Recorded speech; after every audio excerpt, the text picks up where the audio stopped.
मियां जावेद लतीफ़ मुस्लिम league नून के senior रहनुमा हैं और MNA हैं।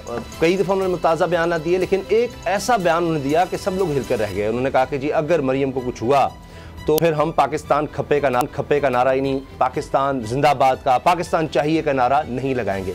ये उन्होंने पीपल्स पार्टी पर भी तंज किया, क्योंकि जब मोहतरमा बेनज़ीर भुट्टो की शहादत हुई तो उसके बाद जरदारी साहब ने यह नारा लगाया था पाकिस्तान खप्पे पाकिस्तान चाहिए। उस वक्त भी बड़े अजीब हालात बन रहे थे, मुल्क में बड़ी अफरा तफरी भी थी, तो इस पर बहुत ज़्यादा रिएक्शन आया। लेकिन मरियम साहिबा फिर भी साथ खड़ी मियां जावेद लतीफ़ के। अंदर से पार्टी, शायद खुना अब्बासी जैसे शख्स ने कहा कि इनको ये नहीं कहना चाहिए था, इस पर माजरत करनी चाहिए, बातें हुई। मियां जावेद लतीफ़ कहते हैं जी मैं अपने बयान पर कायम हूँ। ये बात लेकर ये गए लाहौर हाईकोर्ट में कि जी मेरे खिलाफ मुकदमा बनाया जा रहा है तो इसको खारिज किया जाए। वहां पर जो रिमार्क्स हैं चीफ जस्टिस लाहौर हाईकोर्ट के इंतहाई सख्त। उन्होंने कहा कि ये हुब्बुल वतनी होती है, हुब्बुल शख्सियत क्या है, और अगर पाकिस्तान के खिलाफ किसी ने बात करनी है तो फिर वो छोड़कर चला जाए।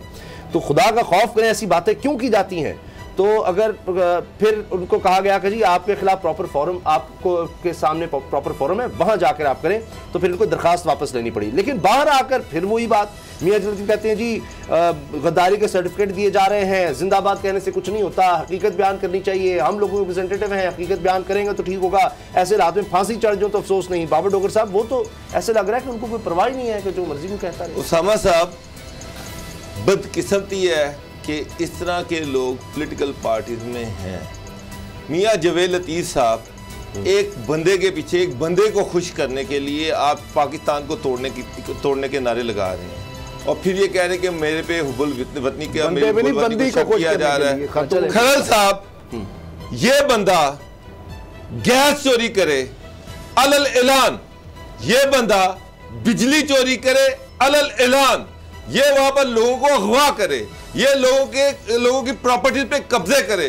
शेखपुरा जाके पूछे तो सही इसमें कितने पर्चे दर्ज हैं। अपने इलाके का सबसे बड़ा बदमाश है ये, किसी की इज्जत वापस इसके हाथों से महफूज नहीं है। उस वक्त तो ये इसने पाकिस्तान की कोई नहीं बात की, ये पाकिस्तान को लूट के खा रहे हैं। पाकिस्तान के लिए दीमक है ये बंदा, और ये बंदा पाकिस्तान के खिलाफ बात करता है। इस पे FIA में इसके खिलाफ कितने केसेस हैं, बिजली चोरी के कितने केसेस हैं, गैस चोरी के कितने केसेस हैं। उस वक्त इसको हुब्बुल वतनी याद नहीं आती, उस वक्त ये याद नहीं आता कि मैं क्या कर रहा हूँ, गरीबों को ये लूट के खा गया। मैं खुद कहूँ कि किस तरह से इन लोगों के, गरीब लोगों की कीमती प्रॉपर्टीज पे जबरदस्ती कब्जे किए, पुलिस और इंतजामिया को मिला पे उनके झूठे पर्चे दर्ज करवाए, और ये तो अपने इलाकों में फिरौन बने हुए हैं। और सिर्फ नवाज शरीफ के करीब रहने के लिए आगे कोई मिनिस्ट्री को कोई दोबारा चांस मिलता है, कोई मिनिस्ट्री मिल जाए, और ये पाकिस्तान के खिलाफ बातें कर रहा है। मैं हैरान हूँ। नैब पे इसके खिलाफ केसेस, FIA में इसके खिलाफ केसेस, पुलिस में इसके खिलाफ केसेस, और ये पाकिस्तान तोड़ने की बातें कर रहे हैं। अब असद खरल साहब मुझे ये बताएं कि ये वो लोग हैं खरल साहब जिन्होंने पाकिस्तान को सिर्फ लूटा है। जावेद लतीफ़ पूरे शेखपुरे में पता कर लें एक छोटी सी दुकान का मालिक था। ये अरबपति कहां से हो गया, उसके भाई इसके पास पैसा कहां से आ गया, इसकी वालदा के पास अरबों रुपए की वालदा के नाम पे प्रॉपर्टी कहां से आ गई, कोई इससे पूछने वाला है। फ्लोर मिल वालों के साथ क्या जुल्म किए, वो उनको किस तरह उठाया। इसमें शर्म करनी चाहिए कि इस मुल्क में इतना कुछ बना दिया। आप कहते हैं ये उसको लूटा ही है, खाया ही है। बच्चे तो बहुत कम हुए होंगे, क्योंकि जब इनकी हुकूमत ही ऊपर मरकज में और नीचे पंजाब में, वहां पहली बात तो जाती नहीं थी गैस की टीम, अगर चली जाती तो उनको मारा जाता था। लोगों के घरों में असला लेके पहुंच जाता है, बंदे अगवा करता रहा। ये CNG पे पहली बात तो इनकी हुकूमत ऊपर भी थी और नीचे भी थी, किसी की जरूरत नहीं होती थी। कंपनी के बंदे जाते थे, उनके ऊपर तशद्दुद किया जाता था, उनको मारा। इनके कितने पंप है, कितने असासे हैं, ये MNA की तनख्वाह से कैसे, इनका क्या निक नाम क्या है, वहां पे जाके पूछे। लेकिन और इनका प्रोफाइल क्या है, घर कितने मरले का था और कितने कनाल तक पहुंच गया, दुकान जनाब पार्क में सर एकड़ों तक घर कैसे पहुंच गया, इतनी महंगी गाड़ियां कैसे आ गई। भाई जो है वो जूतियां पहनाते थे लोगों के पांव पकड़ के। मुझे ये मैं को कल की बात है, कोई हजारों सालों की पहले तो नहीं मैं बात कर रहा, मैं इसका विटनेस हूँ। मामला ये है कि बुरी बात नहीं है, वो उस पर फख्र वाली बात है। लेकिन जो इन्होंने धंधा, इनको रास्ता मिला, साद रफीक और इनके साथ तल्लक, और फिर किस तरह इनका सारा आगे क्या मामला कैसे मुल्क के खिलाफ बात करें, उस पर डट जाए। आप मुझे माफी मांगे, मुझे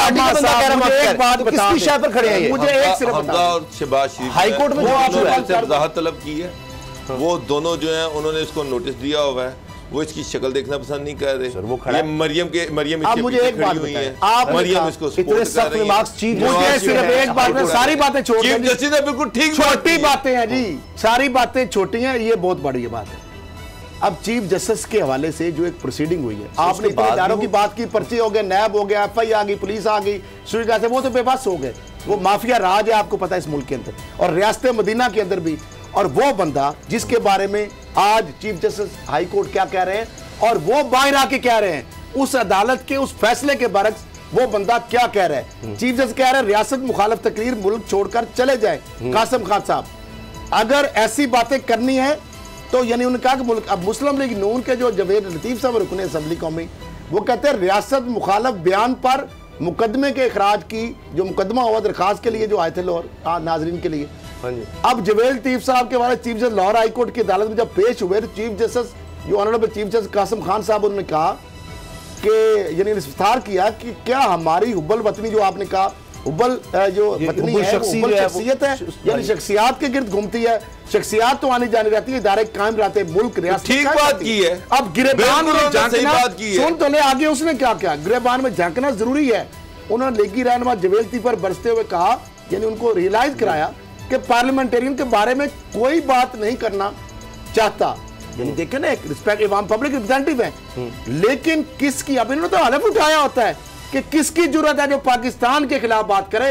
मैं इन पे सलूट पेश करता हूं चीफ जस्टिस के, ये पाकिस्तान के वाले जो हुब्बल वतनी का जज्बा है या जो उनके रिमार्क थे, हर पाकिस्तानी शहरी की दिल की आवाज है जो वो बोले।